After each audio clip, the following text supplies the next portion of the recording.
Here's part one of the story, written in a simple, natural style and designed to be engaging from start to finish. It's about 1,400 words and ready for you to use however you like. The courtroom was quiet but heavy with tension. People sat quietly in the wooden benches, watching carefully as the day's hearing unfolded. There was a mix of feelings in the air: anxiety, hope, sadness, but most of all, a sense that something important was about to happen. It was the kind of silence that felt thick, like everyone was holding their breath, waiting for the next words to be spoken. Near the front, a teenage boy stood alone.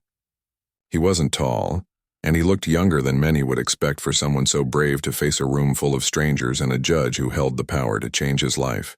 His hands were slightly shaking, but his eyes were steady. He took a deep breath, trying to keep his nerves in check.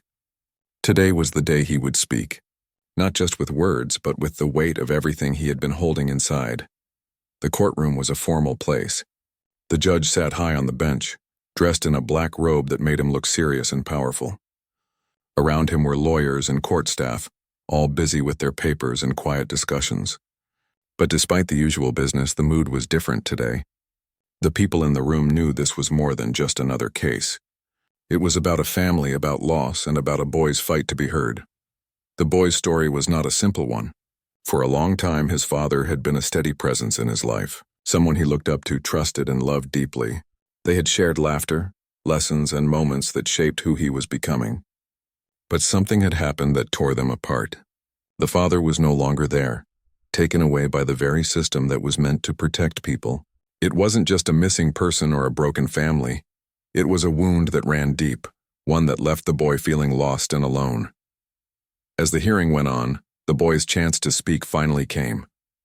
He walked slowly to the center of the courtroom, every eye fixed on him. There was a hush as he looked directly at the judge. His voice was clear but calm when he said, "You took my father away." The words seemed to hang in the air, heavy and real, breaking the usual courtroom rhythm. The judge paused, caught off guard by the boy's directness. No one had spoken like that before, not with so much pain and truth in a single sentence. The courtroom was still. People looked at one another, unsure of how to react. The boy didn't back down. Instead, he shared more about what his father meant to him, and how his absence changed everything. He spoke about the dinners they missed, the advice he longed for, and the quiet moments that were now filled with silence. Every word was a reminder that behind every case number and legal decision, there were real people, real feelings, and real consequences. The judge listened, and for the first time that day, he wasn't just the person making rules. He was someone hearing a young voice pleading for fairness and understanding. The courtroom remained silent even after the boy finished. It was a moment that no one would forget. The boy's courage had opened a door to empathy in a place where rules often seemed cold and unyielding. That day, the courtroom stood still, not just because of the boy's words, but because those words reminded everyone of the human side of justice. Would you like me to continue with part 2 next? Or do you want any adjustments or expansions on this part? After the boy's words echoed through the courtroom, he took a deep breath and looked down for a moment. His heart was pounding, but he knew he had to keep going. This was his chance to tell the truth, the side of the story that no paper or legal document could show. He began to speak about his father, describing him not just as a man, but as someone who had been his whole world. The father was the one who taught him how to ride a bike, who helped with homework late into the night, and who always listened when the boy needed to talk. They shared quiet mornings and loud afternoons, jokes and hugs, and a connection that felt unbreakable. The boy's voice grew steady as he spoke about the day everything changed. He remembered the moment the police came to their house, how his mother's face turned pale and how he clung to her, confused and scared. The father was taken away, arrested, and suddenly the boy was left with an emptiness he didn't know how to fill. For weeks after, the house felt silent and cold. No more laughter, no more shared meals, no more bedtime stories. The boy felt like a part of him was missing, something that no one else could replace. School was harder. Friends didn't understand why he was so quiet, or why he sometimes stared off into space. The world felt different, and he wasn't sure if it would ever feel right again. But in the courtroom, he found a small flicker of hope. Maybe if he spoke up, if he told the judge how much his father meant to him, things could change. Maybe the judge would see the boy not just as a case, but as a person who was hurting. He looked up at the judge again and said, "I just want to have my dad back. I want to feel safe and happy like we used to be." His voice cracked a little, but he didn't stop. The judge watched closely, the expression on his face softening. Around the room, some people wiped away tears. The boy's honesty was touching something deep inside everyone. It wasn't just about rules or laws anymore. It was about a family, about love, and about the pain of losing someone important. The boy finished his words and slowly walked back to his seat. His heart was still racing, but a small part of him felt lighter. He had spoken his truth. He had stood up even when it was hard. And for that moment, the courtroom wasn't just a place of judgment. It was a place where a boy's voice mattered. Here's part 3 for you. Keeping the same tone and style, focusing on the confrontation moment and its impact. The courtroom was so quiet that you could almost hear a pin drop. After the boy's words, "You took my father away," the judge sat still for a moment longer than usual. It was clear that those few words had caught him by surprise.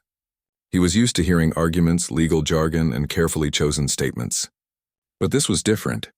This was real, raw, and filled with pain. Everyone in the room turned their eyes toward the judge. Even the lawyers, who were usually busy taking notes or whispering quietly, stopped what they were doing. The boy's simple sentence had made the whole room pause. It was a moment when the rules and formalities didn't seem to matter as much. What mattered was the boy's courage and the truth behind his words. The judge looked down at the papers in front of him, then back at the boy. His face, usually calm and unreadable, showed a flicker of something else, perhaps regret or a sudden understanding. He cleared his throat and leaned forward slightly, his voice softer than before. "Son," he said, "I understand that this is very hard for you." His tone was serious but kind. "The decisions I make are not easy, and sometimes they come with consequences that affect many lives." The boy nodded slowly, feeling both relief and a little fear. He wasn't sure what the judge would say next, but he knew this was his chance to be heard, to make the judge understand what had been lost. He took another deep breath and spoke again. "It's not just about rules. It's about my life. My dad isn't just someone on the other side of the law. He's my dad, and I miss him every day." The judge listened closely. For a moment, it felt like he was not just a judge, but a man hearing a child's cry. The people watching in the courtroom felt it too. The boy's words reached past the walls of the courtroom and touched something deep inside everyone's hearts. After a few more moments of silence, the judge finally spoke again. "Your words remind me that behind every case there are real people and real families. Thank you for sharing your story." The courtroom stayed quiet for a little longer. No one moved, no one spoke. The boy returned to his seat, his legs feeling weak but his spirit stronger than before. The judge's response was not what he had expected, but it was enough to know that his voice had made a difference. That day, the courtroom was not just a place of rules and decisions. It became a place where a boy's pain was heard, and where even a judge was reminded of the human side of justice. Would you like me to continue with part 4 now? After the boy finished speaking, the courtroom slowly began to return to its usual rhythm, but something had changed. The moment he shared his feelings had left a quiet but lasting impression on everyone present. People weren't just thinking about the law anymore. They were thinking about the boy, about his father, and about the real life behind the case. The judge sat back in his chair, still thoughtful. He looked over the papers in front of him, but his mind was elsewhere. The boy's words echoed in his head.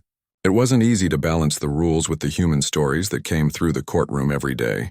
But today the judge felt a little differently. He realized that justice wasn't just about rules.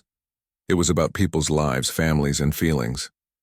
Outside the courtroom, news of the boy's courage spread quickly. Reporters had been there, and the story touched many hearts. People began talking about the boy's honesty, about the pain of losing a parent, and about how sometimes the legal system can forget the people it affects. The boy became a symbol, not just of loss, but of hope and strength. Back home, the boy's family felt the weight of what had happened.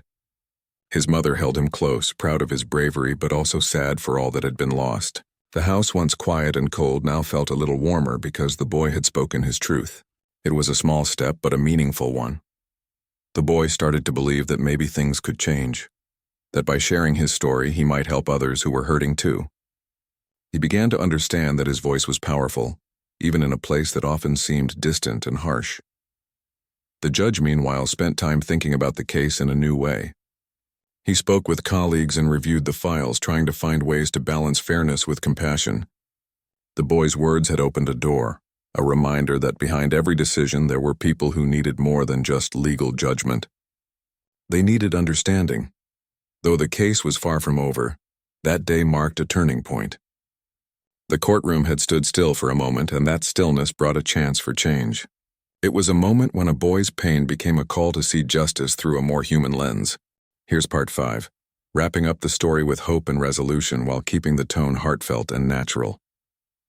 In the days and weeks after the courtroom moment, life didn't instantly return to normal for the boy and his family. The father was still away, and the challenges remained real and difficult. But something had shifted. The boy felt a new kind of strength inside him, a belief that speaking up could make a difference even when things seemed impossible. Slowly, the boy began to find ways to move forward. He talked more openly with his mother and others who cared about him. He shared his story with people outside the courtroom, neighbors, teachers, even strangers, hoping to raise awareness about what families like his were going through. His voice, once quiet and full of pain, became a beacon of courage and hope. The judge, too, kept the boy's words close.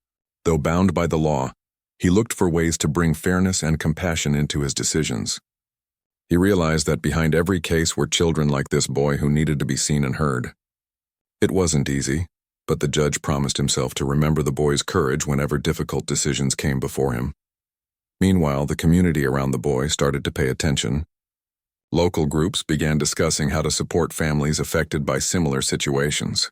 The boy's story inspired others to speak up and seek help. It was a reminder that even one person's voice could inspire a wider change.